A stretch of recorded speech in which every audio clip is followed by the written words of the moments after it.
Welcome back, guys. Welcome back to MO Pitch Talk, and you're here with your boy Tobes. And welcome back to our little segment called Take a Touch. And as always, I'm here with my host with the most. Pauto, please give a round of applause for yourself. Please welcome yourself. Welcome yourself. And as always, we have Big H, not the little one. Please give a round of applause for yourself as well, broski. Come on. Now we have a good one to get into, guys. I'm very excited about this topic because obviously, you know me, anything to do with Arsenal, I'm on it. I'm ready to dive in. You know what I mean? You know what I'm saying? Shout out to Trey Songs. Why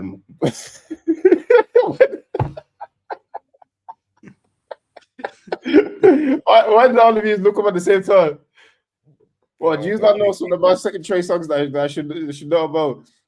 I only care about the music, bro. You know what I'm saying? I'm not the rest of the stuff. That's not for me. But now we're gonna go straight in. Arsenal play Real Madrid in the Champions League quarterfinal second leg, obviously at the Bernabeu. We all know how the first leg went. Me and H were pretty kind of confident going into that game. Part of as you know, anyways. You are a little bit surprised because you've had to deal with Real Madrid over the past several years, and they've been slapping you guys up and down, flogging you up and down the street. Do you know what I'm saying? So I get, bro, they beat you. They beat in two Champions League finals. They've slapped you. They've slapped you. You know what I'm saying? Like let's not lie, bro. Let's not lie. Let's keep it real. But yeah, you were a bit kind of apprehensive on why we were so boastful and confident going to that game, and the reason being is just because we can play football. Do you know what I'm saying? We can play football.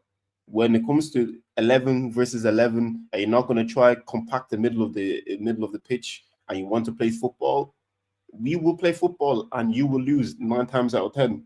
And that's exactly what happened against Real Madrid in the first leg. I didn't expect it to be 3-0. I was gonna be happy with a 1-0 or even like a 2-1. I would have been happy with that. 3-0 was the furthest thing from my mind that I thought was in the realm of possibility because obviously at the same time it's the first time we play Real Madrid in over 20 years.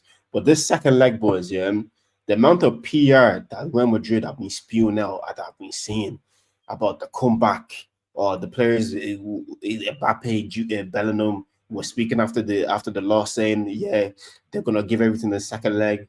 And I'm seeing them make quotes. I'm seeing them who was in Rudiger when they played Alves on the weekend saying "Vamos Remontada" and all this type of stuff. Bro, I've never seen a supposed big club move like this in my entire life over one loss. I'm not sure how you guys feel about this, but it's kind of giving me the ick a little bit. I'm not even gonna lie to you. It has me looking at them a little bit funny because it's like, bro, like what he's doing. You know what I mean? Like just genuinely, the amount of PR they've been spewing out after this game has honestly been on a different level. And for them to go and put 3 goals past us, even 2 goals past us, is going to be a challenge because you haven't conceded more than 2 goals in 2 years. You know what I'm saying? But Pato, I'm going to start off with you because I know you for a fact you didn't expect us to beat them 3-0. But with the second leg going on now, I know you've seen the whole PR machine and all that kind of stuff as well. But so chat to me, what do you think Arsenal's chances are going to be on Wednesday? Do you think they're going to go through, or do you think Real Madrid are going to do Real Madrid things and just come back and snatch a victory out of the jaws of defeat? Yeah, like if it was a normal scoreline, like a 2-1 or 1-0, then yeah, I'll say yeah, Real Madrid will do it. But 3-0, bro, like had to where do you even start from? Like where are you even gonna start? The only thing is your defensive line, people are injured. Partey, I'm hearing Partey's injured now as well. Um, Kivior is gonna be playing centre back, but we had all them excuses in the first leg, and you smacked them.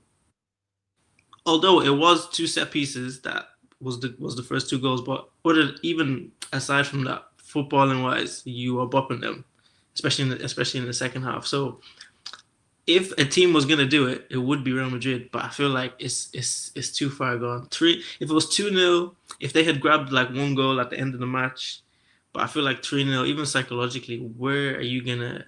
And it's Arsenal as well. But this Arteta guy, man, he knows what he's doing. You're not gonna score 4 goals past these people, and you're not gonna beat them 3-0 and go to extra time. Like it's just not happening unless the players just they get. Let's say Real Madrid get an early goal and then people's heads just go and they get like anxious, and that's the only thing because it's going to be a very very hostile environment when you just get there.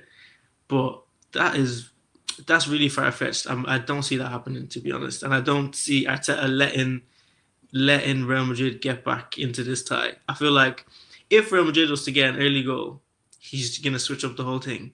But as more and more time goes on, and no one has scored in the game, you guys will become more and more confident. Only way is if Real Madrid get an early goal and are playing like proper football, which nobody really does that against Arsenal. Well, also I wanted to ask you this whole PR trend that been spewing out. I'm not sure if you've seen it, but it's literally been everywhere on my Twitter. Every single day, I'm seeing something about comeback. Florentino Perez was at the training was at training camp Valladolid today, and all the players are so happy to see him. And he spoke about the comeback and all that kind of stuff. But bro, it's kind of giving me like a bit of a weird feeling towards him. It's kind of like, bro, like you're moving as if like you've never lost a game, or I'm not sure if it's like where one of them ones where they had the mentality that okay, they knew obviously Arsenal's a good team, but they're Real Madrid and they're the current Champions League winners and they're 15-time holders as well. So they probably kind of rubbished us, and for them to kind of lose 3-0, like, obviously it's highly embarrassing. Maybe that's why they're pushing out this whole PR train. But how do you feel about this? Because I don't know. For me, it just makes me feel a bit weird because it's like, bro, you're supposed to be Real Madrid. Just accept the 3-0 loss. Say, yeah, you're gonna plan to make a comeback and just leave it at that. But bro, it's like every single day I'm hearing something. I'm hearing something new. Do you know what I'm saying? Vinicius is tweeting things. They're saying all this other stuff. Like I said, Rudiger is saying after the last match or Remontada and all that kind of stuff, saying let's go. They're doing too much talking, not on the pitch. Do you know what I'm saying? Everything's offline now because for me it would be so embarrassing for them if they get knocked out of it now after this whole comeback thing is like they're gonna pull up a Netflix a production line and get them to do a whole documentary about the game or something like that. Because bro, they're making it bigger than what it seems. I'm not sure how you guys feel about that, but it's just like you lost 3-0, accept it, move on, and then when it comes to Wednesday, just do your best. Because all this talking now is gonna backfire if you don't do what you're gonna say. And like you said as well, if you want to play football against Arsenal Football Club, we will bop you off the park. And that wasn't even, and they're so lucky that wasn't even our strongest lineup. Because imagine what we were doing, say we're Havertz up top, a fully fit Bukayo Saka, do you know what I'm saying? And then also with Gabriel there, Ben White possibly fit too.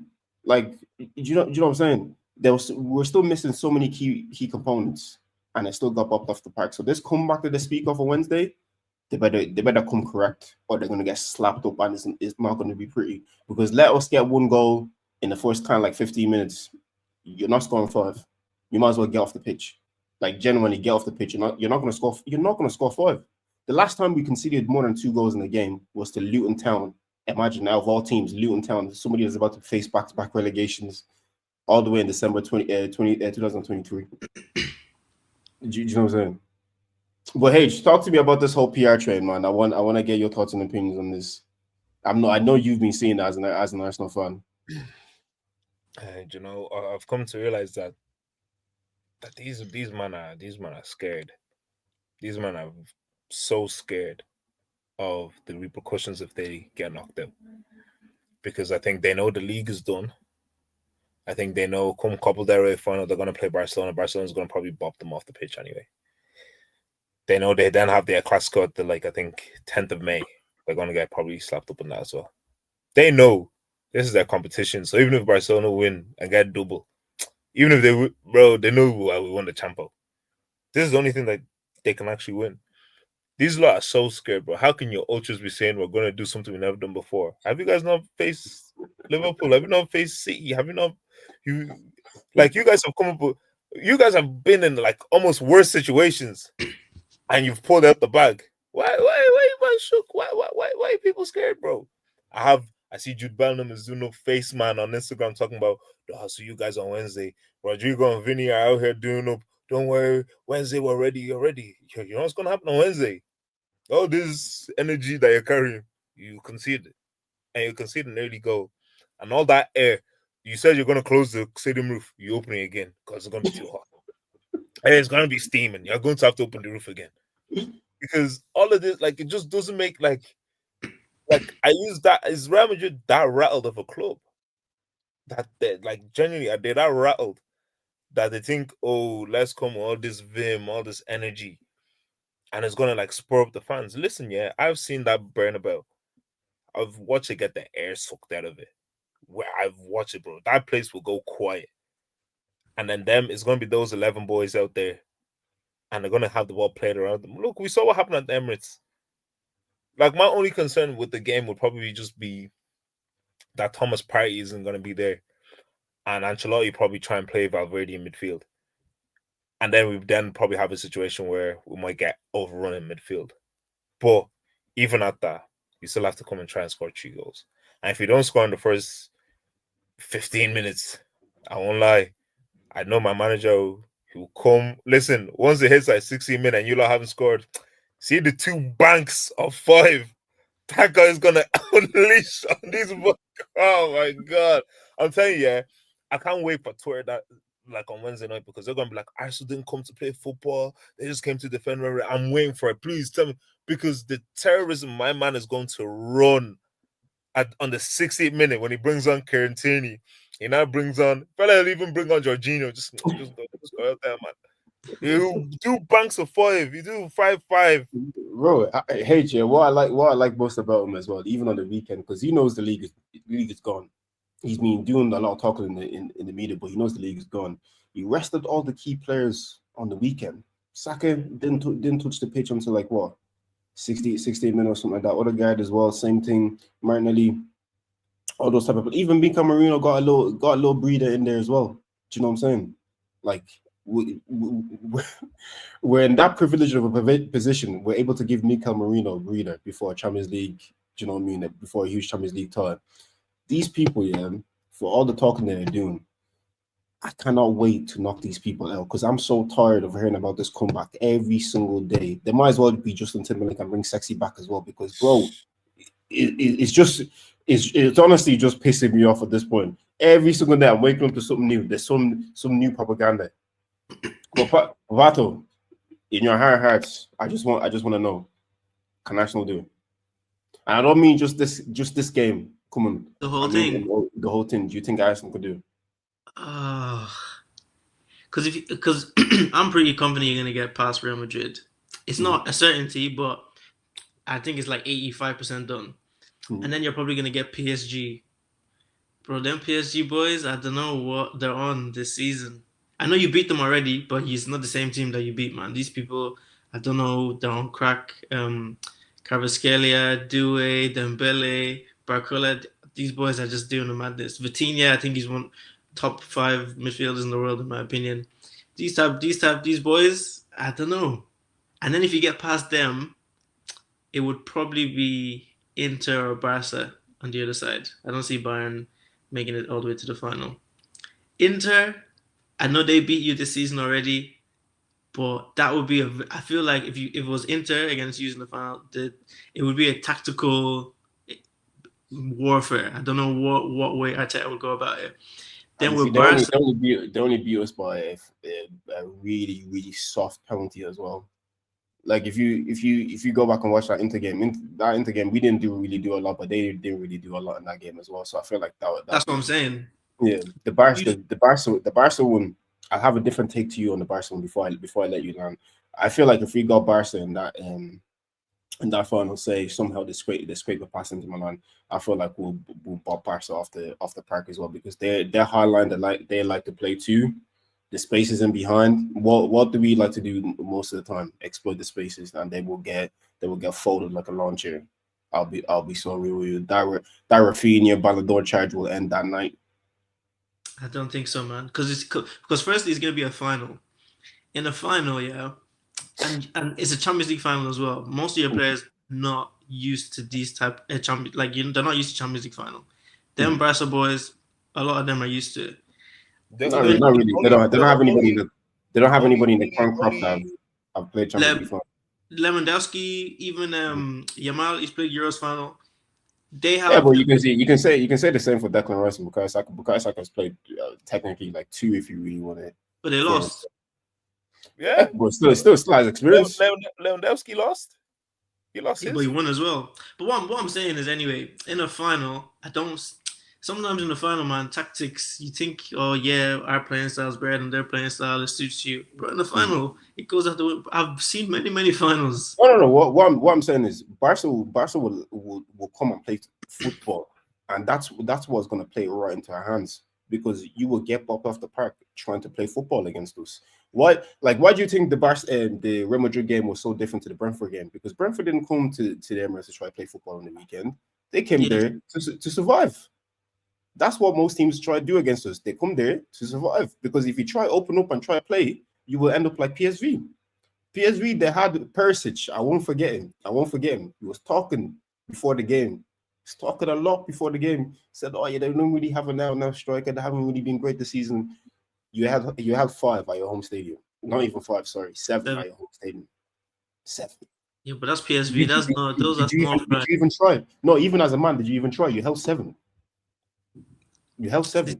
Okay, but you see the conversation we're having right now. Yeah, this is why when Arsenal lose, the banter has to come because look at how you man are talking. You're even saying Barca's gonna get boppled off the park. You do They even you're not will. even worrying. You're not even worrying about the Real Madrid you have to play. Then now the PSG that you have to play before, and you're saying No. Barca. I'm just speaking hypotheticals. If we get into a final with Barcelona, we not only will we get revenge because you don't think Arteta is going to show those players the highlights from the 2006 Champions League final when we lost it, when Jens Lehmann got sent off for the most stupidest red card I've ever seen in my entire life. Do you know what I'm saying?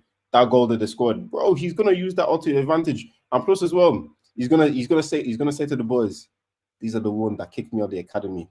So not only do for Arsenal, do for me. Do you know what I'm saying? You think Klopp didn't? You think Klopp didn't tell our boys that in the 2022 final? Real Madrid already beat him. Well, obviously they weren't listening. That's what I'm saying. Trent fell asleep for 2 seconds, bam is a goal, and that was it. And I can't imagine a world where you play Barcelona and they don't score. Real Madrid, yeah, we're just going based off the names and what they've done in the past. But actually, this season they are not playing that well. Even in the league phase of the Champions League, we smashed them. A couple of the teams beat them. Barcelona has been consistent this season and the top of their league as well. So it's not like you're just gonna come now, whatever Let me tactic. let me ask you a quick question. You know when you beat Real Madrid in the league phase this season, how did you feel? Yeah, I felt good. Yeah, vindicated. Yeah, you said yeah.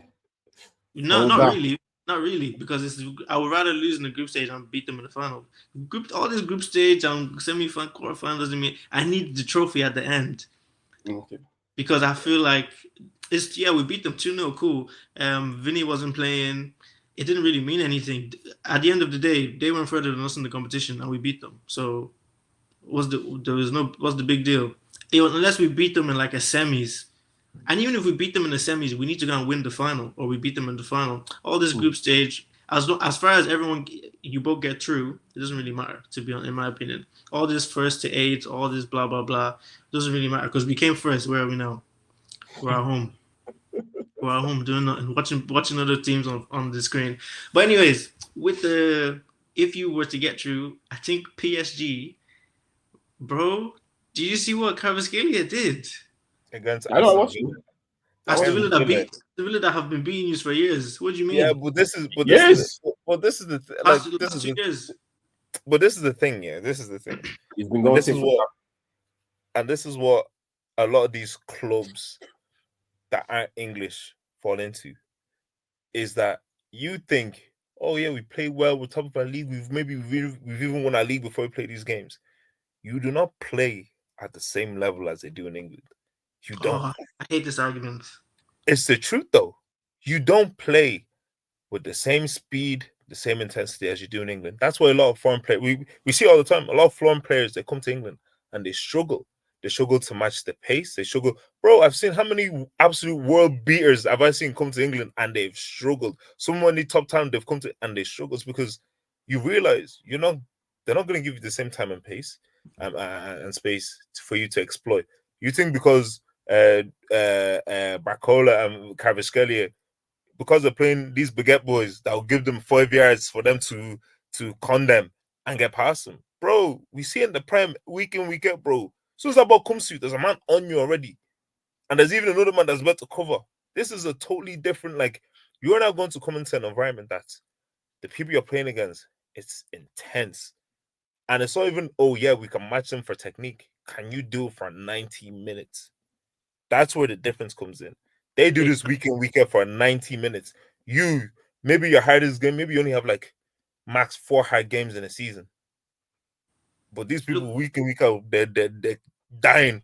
And I'll just go quickly as well. Just watching that PSG game, the first leg, anyways, there's a very obvious thing that kind of stuck out to me, and that was the kind of skill level and the kind of talent level gap between PSG and Aston Villa. Because in that first half, especially, Aston Villa were just playing in their own half of the field. PSG were just putting on a relentless amount of pressure on them, and they couldn't get over it. As good as Villa's players are, but when it comes to European kind of like top quality, they just don't have it, and especially in these deeper rounds where you're going to be facing a PSG. If things fell a different way, they could have played a Real Madrid, and they would have got bopped off the park again because the talent level, the gap is too big. As hard working, like I'll advocate for H for second, but I'll also kind of side with you. I'll kind of play devil's advocate in here because obviously, yeah, in the Premier League there's a different level of intensity, and you need to be a top level player to kind of make it in the league. You know what I'm saying. But also to play in the Champions League, there's a talent level that you need to have in order to be able to succeed, especially against top European sides. And then where Aston Villa have the intensity, they can play at a really high level. They just don't have the talent level to actually be able to match up to other European sides. Because I'm seeing John McGinn trying to take the ball on a half turn and try to run through people. There was one or twice the way he kind of did it, but most of the time you can't give the ball to John McGinn and expect him to do that for you, or a Jacob Ramsey. Morgan Rogers was decent. He even scored a goal as well, but he didn't have a great game as well by his standards from the few games I've watched from him this season as well. So I kind of agree with H, but I'll also side with you as well, Patrick, because I know you're still on the fence of as great and intense the Premier League is. There's still better players out there, and those better players will make the difference on a given night like that. You know what I mean?